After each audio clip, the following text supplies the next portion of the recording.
Hi there. So you're excited about buying a home or condo, you've getting really serious about it, and you're looking all day long to see what new properties have hit the market. You've talked to a lender and you feel like you're starting to get a handle on everything, especially the finances.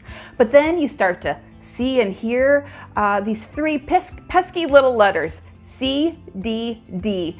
And in time you realize it means more, M-O-N-E-Y. In this episode, I'm going to explain the who, what, where, when, why, and how of CDD fees, and I'll have a quick bonus tip at the end. Hi, I'm Jill Thomas with Berkshire Hathaway HomeServices, Florida Realty.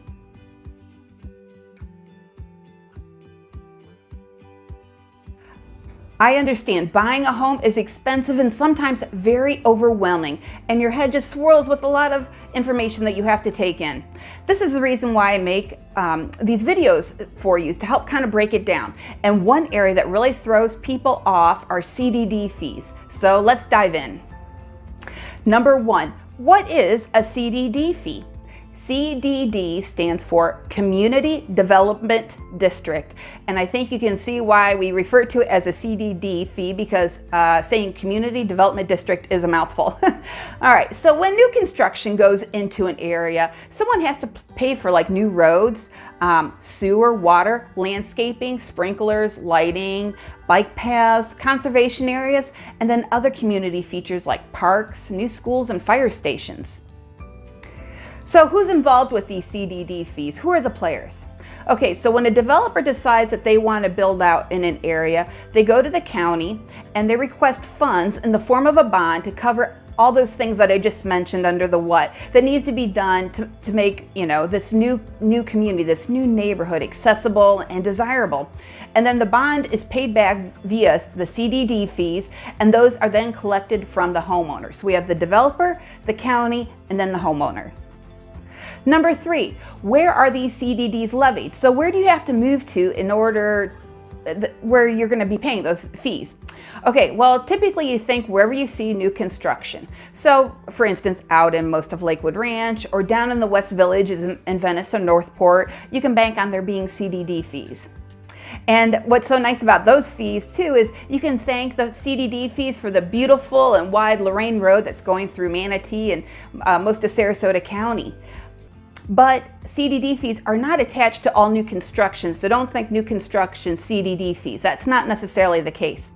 Here in Sarasota, we have McIntosh and Honoré roads, and over the years, a builder will come in and buy up maybe like a couple little old farm properties, and then they'll put in a few streets to create a new neighborhood. Well, the infrastructure is already there. They don't need to have new roads going out to these communities. There's already sewer and water hookup on the main roads there, so there are no CDD fees in those areas.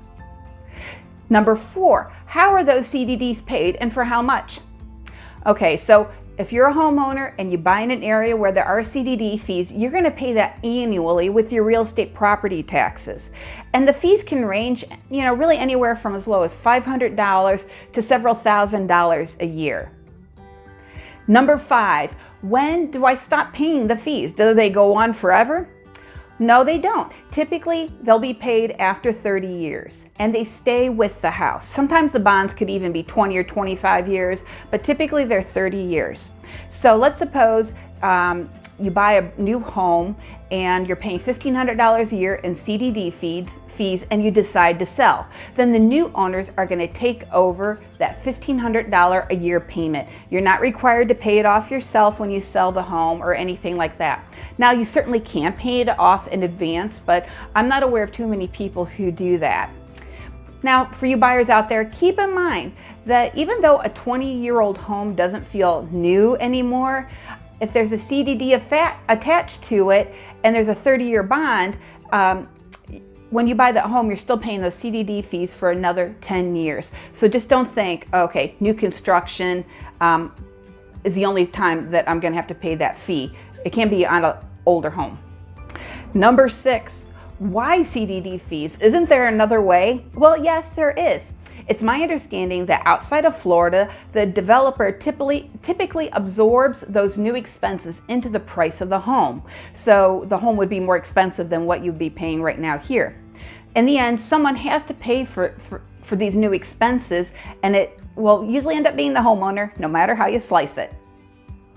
Now, there was my who, what, where, when, why, and how of CDD fees. Now here's a quick bonus tip. CDDs are not HOA dues or homeowners association dues. The HOA dues or their fees go straight to your specific community for the pool, the gate or the guard, community landscaping, and other amenities that are part of your specific association.